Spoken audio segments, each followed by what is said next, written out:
Today we will discuss class 6th human body, and it is what circulatory system.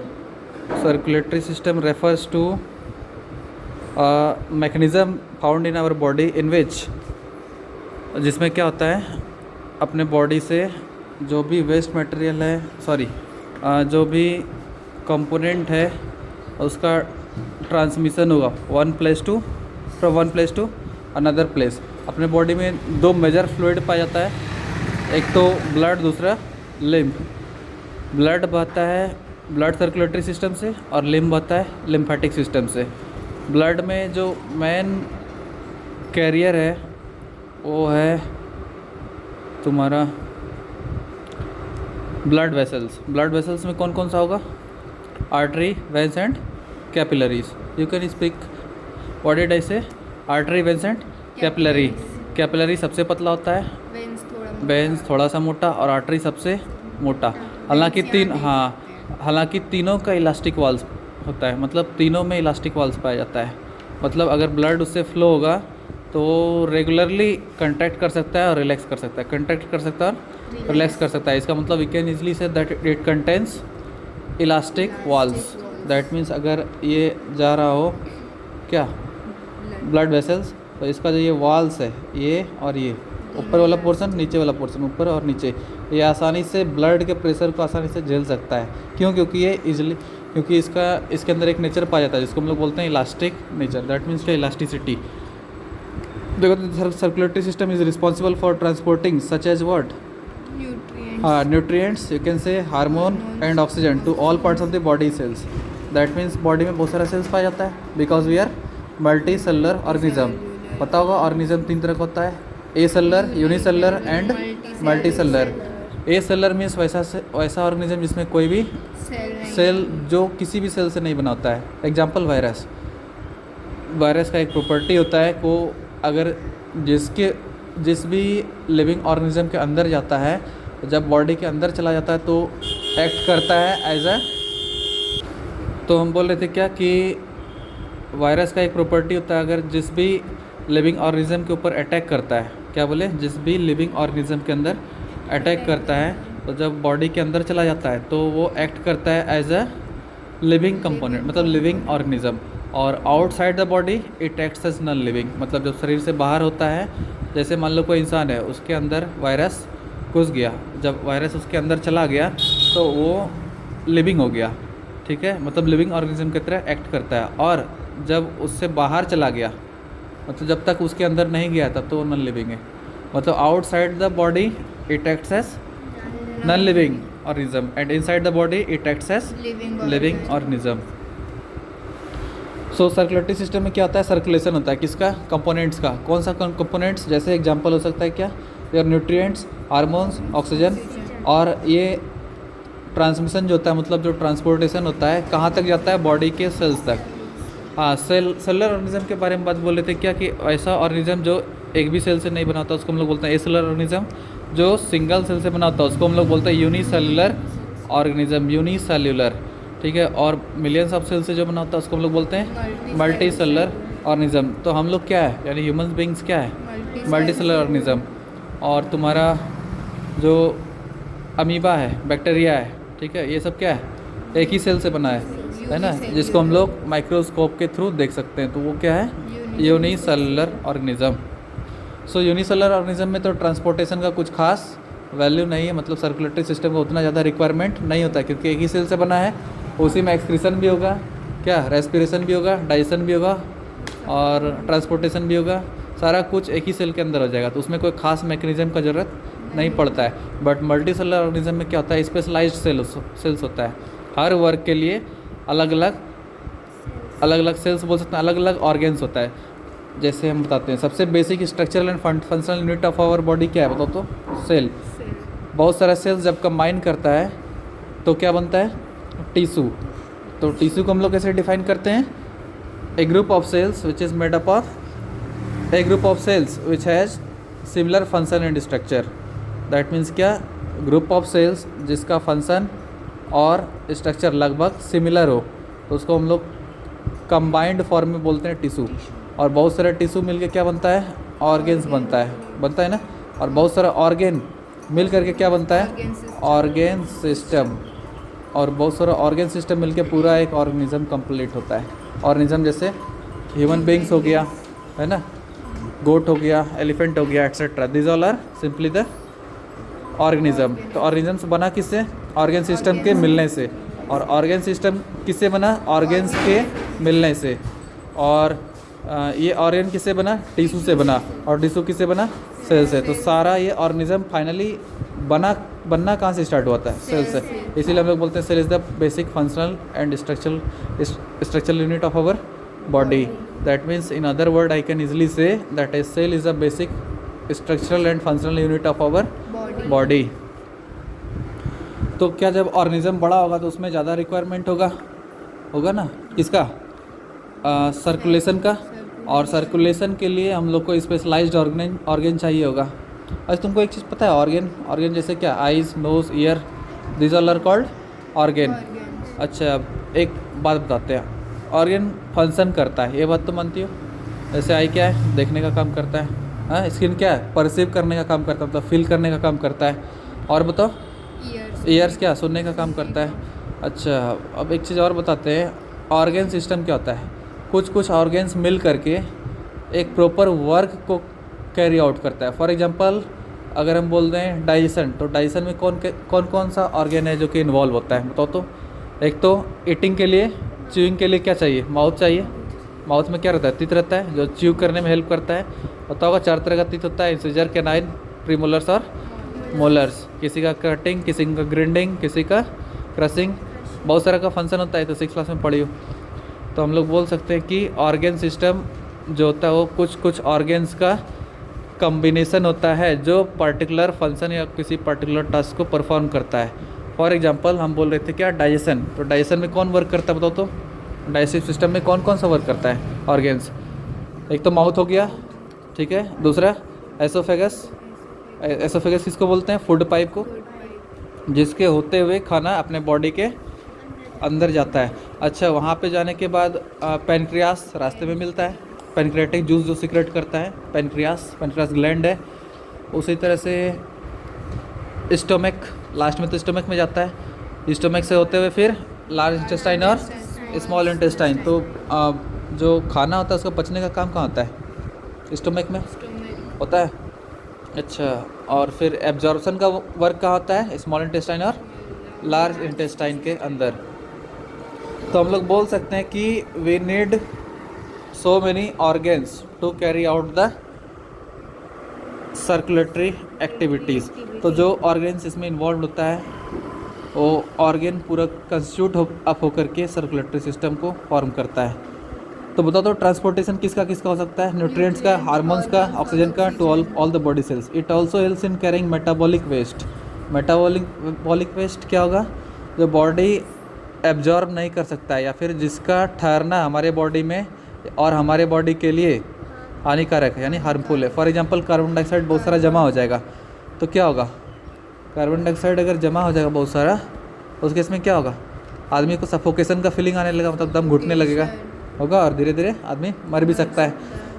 और इसीलिए कहा जाता है कि रात के अंधेरे में पेड़ के नीचे नहीं सोना चाहिए, क्योंकि रात में तो फोटोसिंथेसिस होता नहीं है, तो कार्बन डाइऑक्साइड का क्वांटिटी बढ़ जाता है।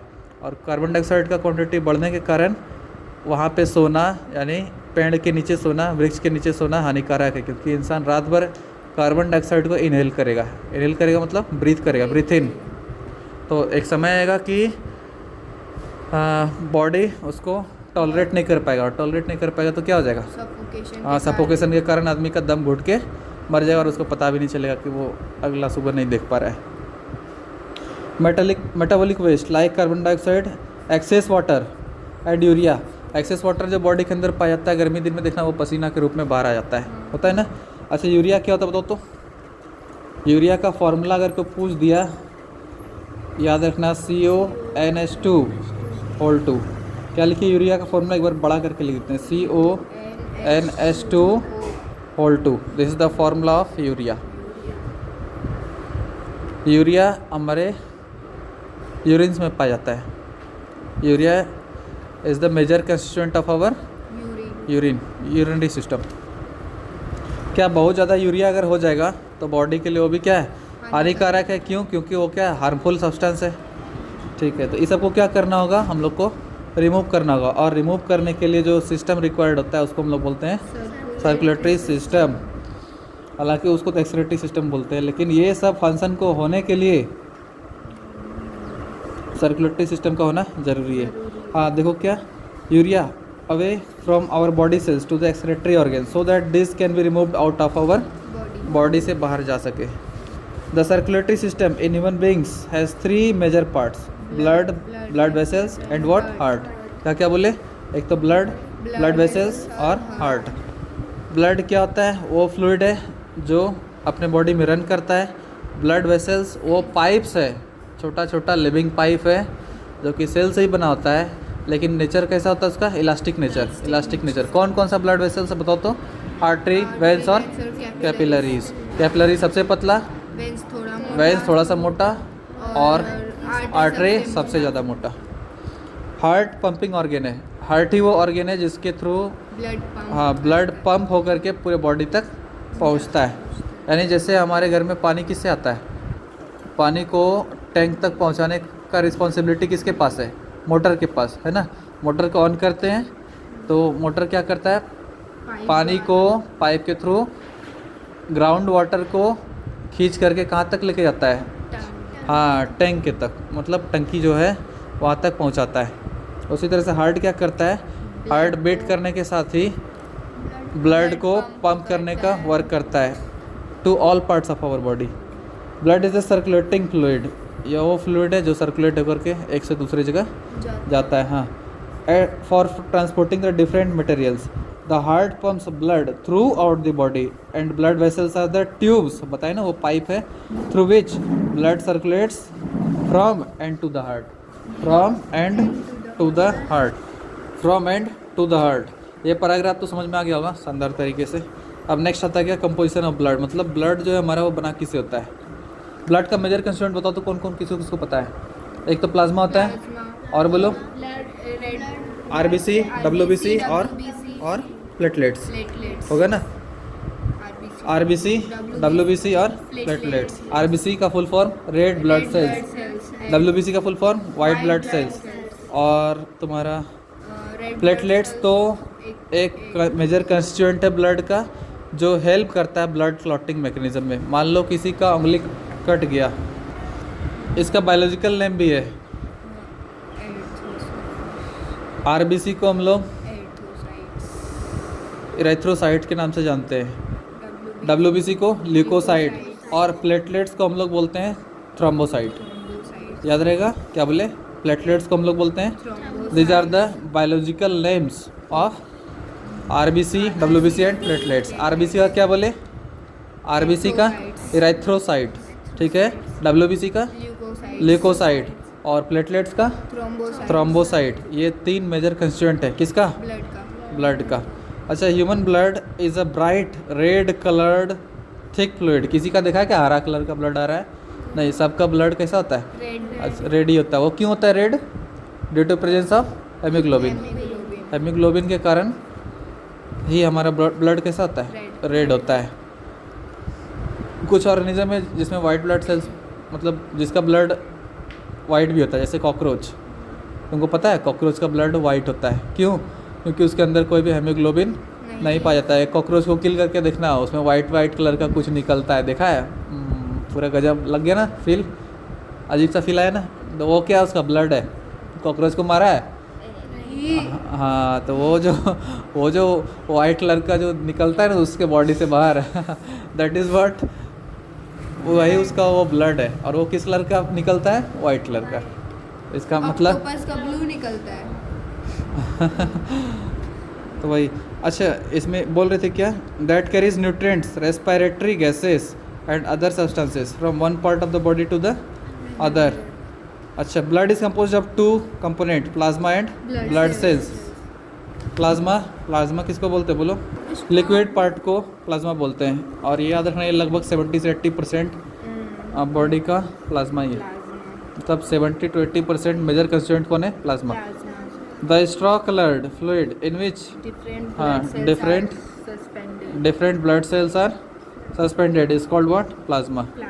About 92% of the volume of the plasma is water. Plasma का 92% याद रखना क्या है? वाटर है, और बचा हुआ 8% क्या है? मिनरल्स है, मिनरल्स और न्यूट्रिएंट्स.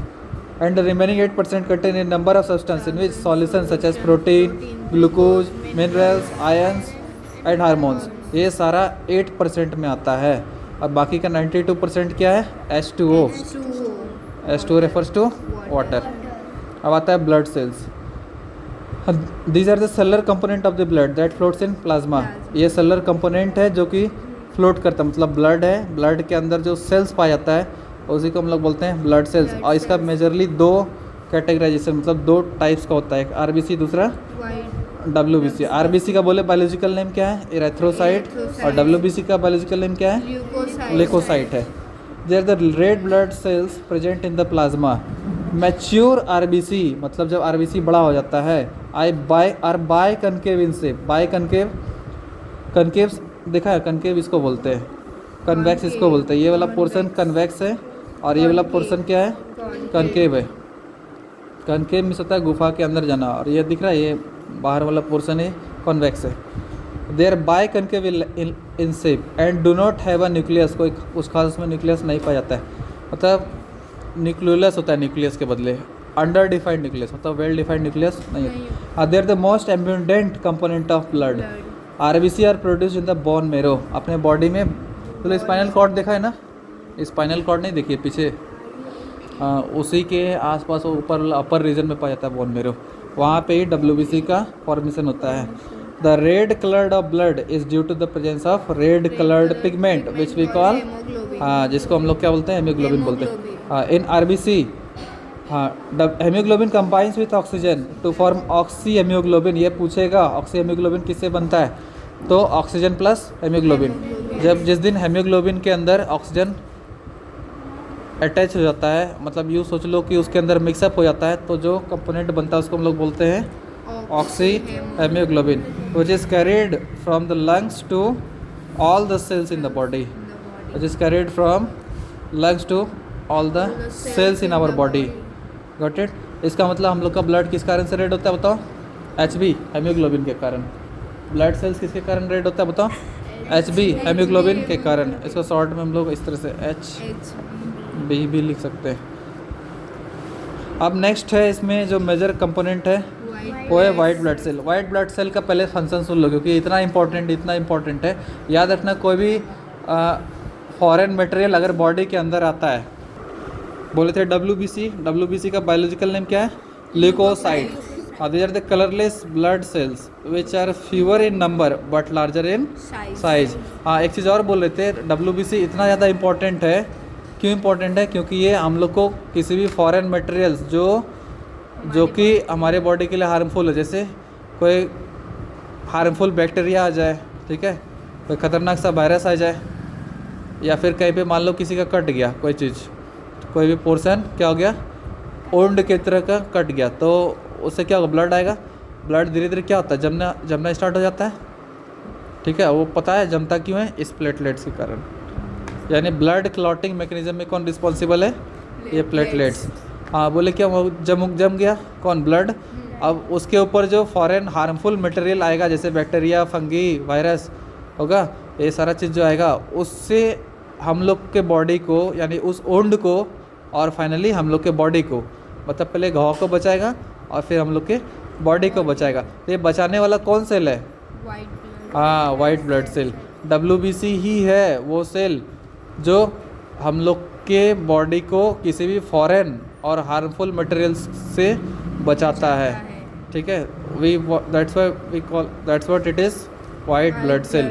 इसको हम लोग प्रोटेक्टिव सेल भी बोलते हैं. क्यों? क्योंकि ये बचाने का काम करता है हम लोग को. These are the colourless blood cell. Colour नहीं होने के कारण इसको हम लोग बोलते हैं कलरलेस या फिर वाइट ब्लड सेल, सीधा समझो.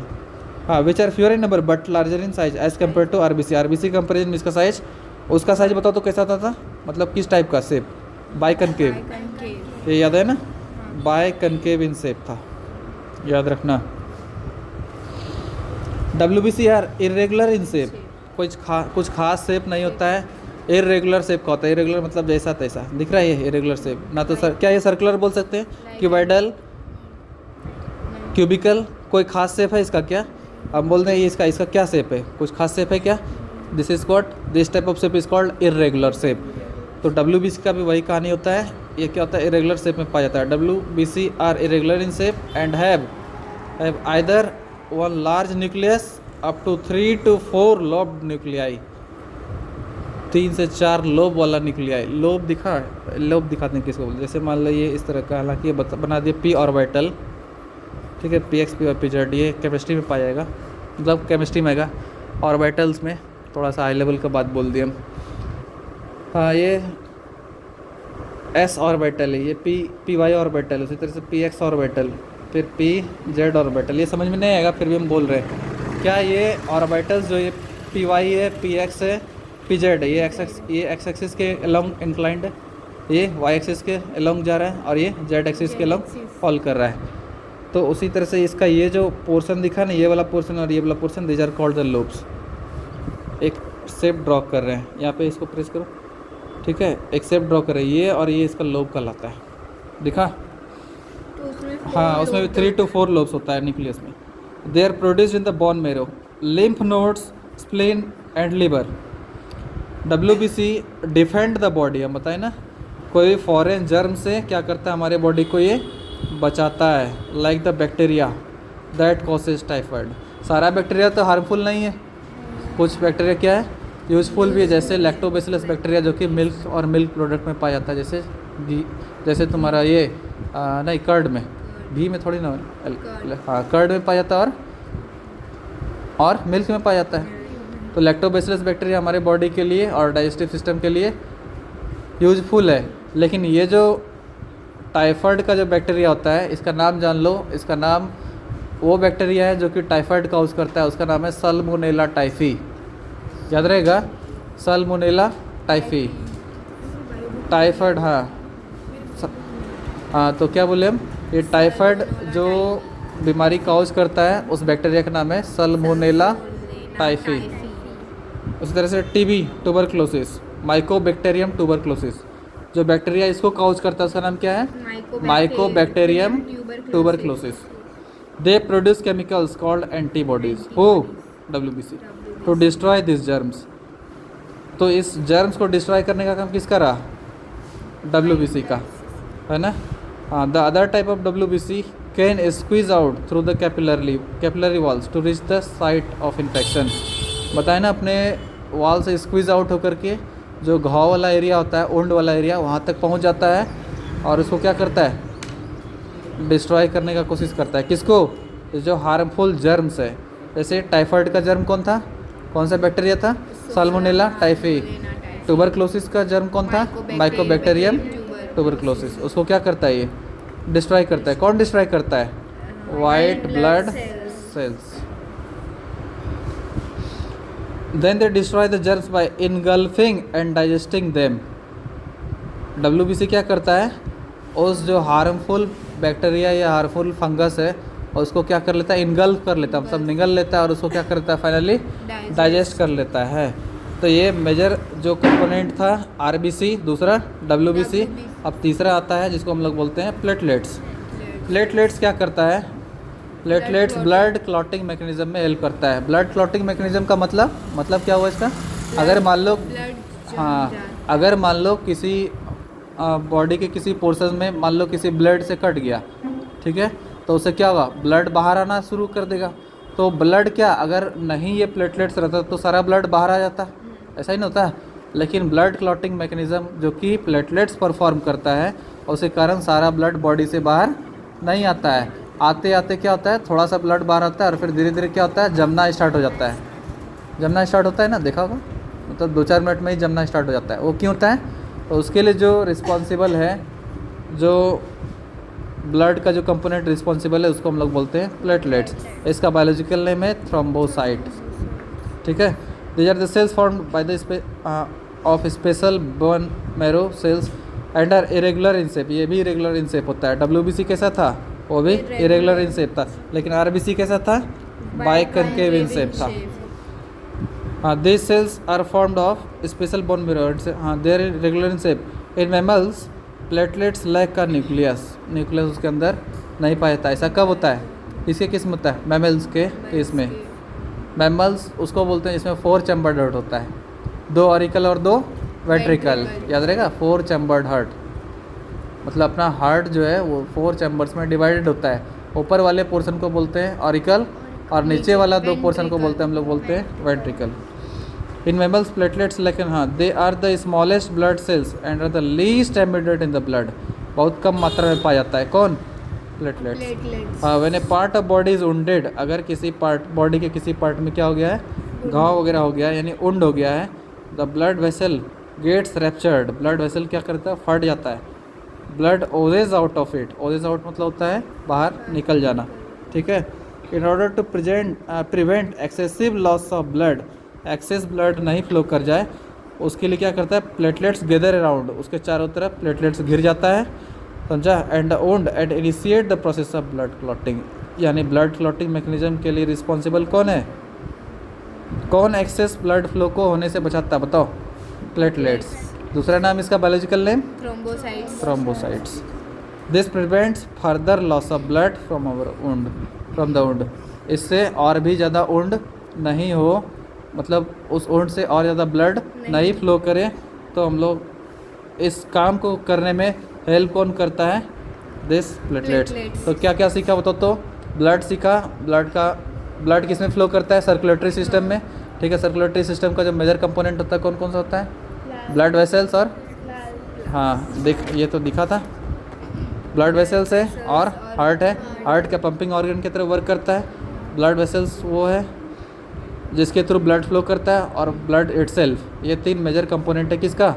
सर्कुलेटरी सिस्टम का। सर्कुलेटरी सिस्टम एक और चीज़ में हेल्प करता है जिसको हम लोग बोलते हैं एक्सक्रीशन, ठीक है। कंपोजिशन ऑफ ब्लड देख लिया, क्या क्या था? प्लाज्मा और ब्लड सेल। प्लाज्मा क्या है? जो तुम्हारा हाँ जो तुम्हारा ये लिक्विड कंपोनेंट जो पाया जाता है ब्लड के अंदर, उसी को हम लोग बोलते हैं प्लाज्मा। ब्लड सेल्स कौन कौन सा था? आरबीसी, डब्ल्यूबीसी और प्लेटलेट्स। ब्लड सेल्स देख लिया, आरबीसी का फंक्शन देख लिया, ठीक है। ये क्यों रेड होता है? तो हेमोग्लोबिन के कारण होता है। इसका बायोलॉजिकल नेम क्या है? इरेथ्रोसाइट, ठीक है। डब्ल्यूबीसी का ल्यूकोसाइट है। ये क्या करता है? बीमारी से बचाता है। कैसे बचाता है? तो कोई भी फॉरेन मटेरियल्स, बैक्टीरिया या फंगस जो हमारे बॉडी के लिए क्या है?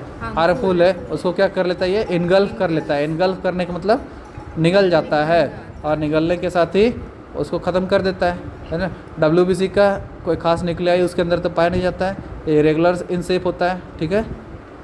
और बायोलॉजिकल नेम क्या है इसका? ल्यूकोसाइट, ठीक है।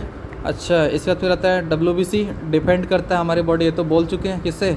बैक्टीरिया से। जैसे टाइफाइड हो गया बीमारी, ट्यूबरक्लोसिस हो गया, इससे भी बचाता है। टाइफाइड किससे होता है बताओ तो? कौन सा था? Salmonella typhi. और ट्यूबरक्लोसिस माइकोबैक्टीरियम, नहीं माइकोबैक्टीरियम, हाँ दे प्रोड्यूस केमिकल्स कॉल्ड एंटीबॉडीज। वो प्रोड्यूस, डब्ल्यूबीसी प्रोड्यूस। और यही वो है जिससे हमारे बॉडी में इन्फेक्शन होने से बचता है। मतलब अगर मान लो कहीं घाव हो गया, वहाँ पर फर्दर इन्फेक्शन नहीं स्प्रेड हो जाए, उसके लिए जिम्मेदार कौन है? डब्ल्यूबीसी। डब्ल्यूबीसी ही वो कंपोनेंट है ब्लड का जो इन्फेक्शन को होने से क्या करता है? रोकता है। अच्छा, प्लेटलेट्स तो देख लिया, हाँ ब्लड क्लॉटिंग मैकेनिज्म में हेल्प करता है ना। So till here I am stopping today. Next day we will carry out our next portion, that is blood groups, antigen, blood donation, function of blood, ये सारा चीज़ नेक्स्ट डे करेंगे।